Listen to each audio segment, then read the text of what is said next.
Hi, welcome to the Get Ready with God podcast. My name is Julie Taylor, and I'm your host, and I am not God. Obviously, I'm not an expert. I'm not even a scriptorian. I'm literally just a girl sitting in front of a microphone, hoping God is real. The Get Ready with God podcast is the daily devotional podcast to help you see divinity in every day.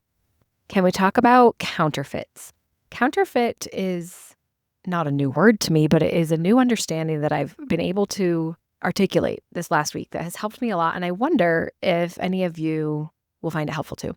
One of the things that's really interesting is the battle between trying to stay open-minded, trying to be willing to change your mind, trying to be open and learning, and then also staying true to what you believe and what you value and what you prioritize. And it's very possible. And actually, the more confident you become in what you believe and what you prioritize, the more you are able to open yourself to others because you're no longer threatened by it and you don't need to be validated. We've had that conversation before. But it can be tricky when you first make an effort, when you're really starting to open yourself up. And, we hear the phrase a lot like, oh, I don't judge. I don't judge. And the thing is that you should judge. You should use judgment. And I don't think that you should judge in that you think less of someone or you put someone down or you think you're better than. But it is okay to have some judgment about a situation and think, I'm going to do differently than that. I want to live differently than that. And choosing to live differently than someone else does not inherently mean you think you are superior to them or that you are critical or putting them down for the way that they live. But I think sometimes in an effort to be like loving and open, we think we aren't allowed to say, no, I don't agree with that and I would never do that in my home. Or, no, I don't agree with that and that's not how I believe. And it doesn't even have to be something you say out loud, but the other thing that can get really tricky is as you're trying to connect with divinity and build your own relationship with God, it can be hard to separate what's been told to you of like, this is how you do it versus sometimes what actually works. And so there's been a discrepancy in my experience and what I was taught a little bit. And I think that's great. That doesn't disqualify everything that I was taught. That doesn't mean everything I was taught was bad. But as we start to explore this new world maybe to us of what actually makes me feel God's presence and what actually brings me closer to God, you might be surprised that it's some stuff potentially that lies outside of what you were taught. And I also think there's a part of the conversation here where not everything that I do religiously actually brings me closer to God in the moment. And so there's a lot of things that I do where I could say, I just got home from church, for example. Did I feel God more going to church today, or would I have felt God more going on a hike in the mountains? Going on a hike in the mountains, for sure. 1,000%. But I still feel like today the better choice was going to church because I serve people at church, and I think it's an important part of my faith community and my practice to go to church. And so in the long run, I feel like things like the sacrifices I make to go and participate in a congregation and to serve there does bring me closer to God on a zoom out level, a macro level, if you will. On a micro level, hands down would have felt more connected to God spending time in the mountains today. And so it's a balance of those choices, right?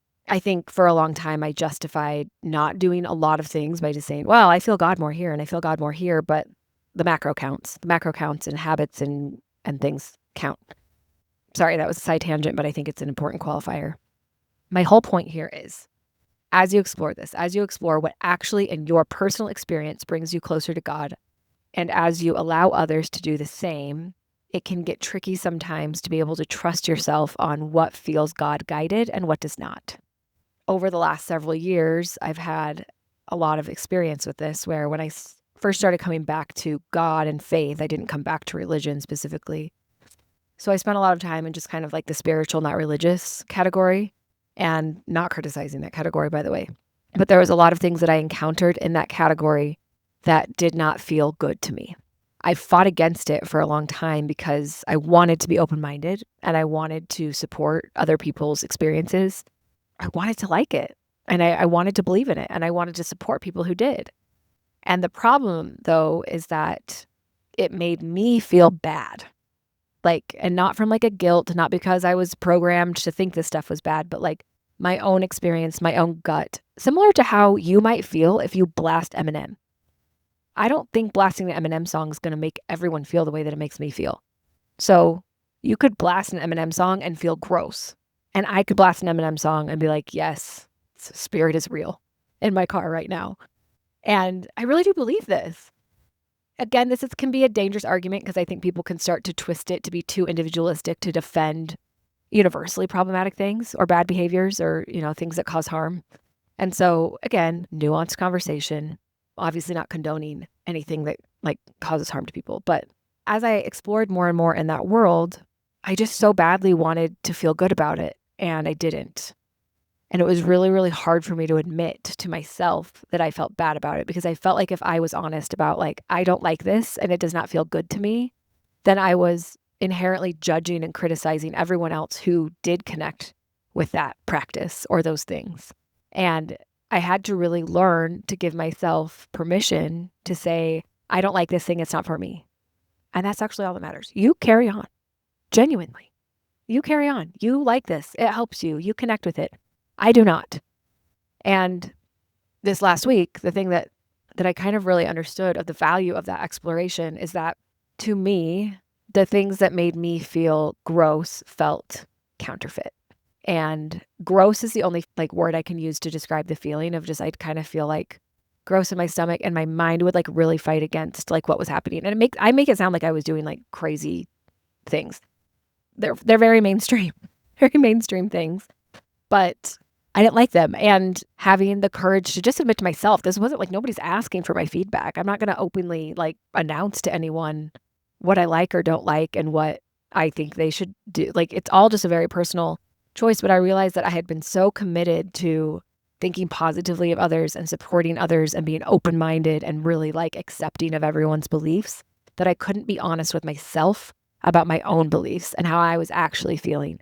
And that the thing that I was feeling through all of this, I was being told that it was like inspiration and God-given and divinely generated, but I felt gross. It felt counterfeit. And so it was confusing to me because it was using labels of things that I really do believe in and love, but it was being done or given to me in a way that was not inspired or God-directed, in my opinion.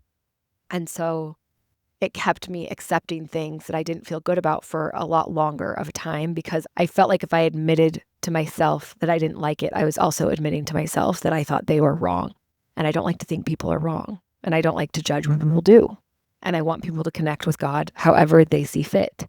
But this word counterfeit has helped me kind of articulate some of that discernment that I'm trying to always exercise in my life. But if you're in a position where you're starting to explore new things outside of what you were taught or what's been normalized for you, I think this word counterfeit might be a good thing to keep in your back pocket of sometimes it's all the same practices dressed in new coat. Trust yourself and trust your actual connection to God. But I know that's why it gets tricky because you're exploring these things to try to increase your connection to God.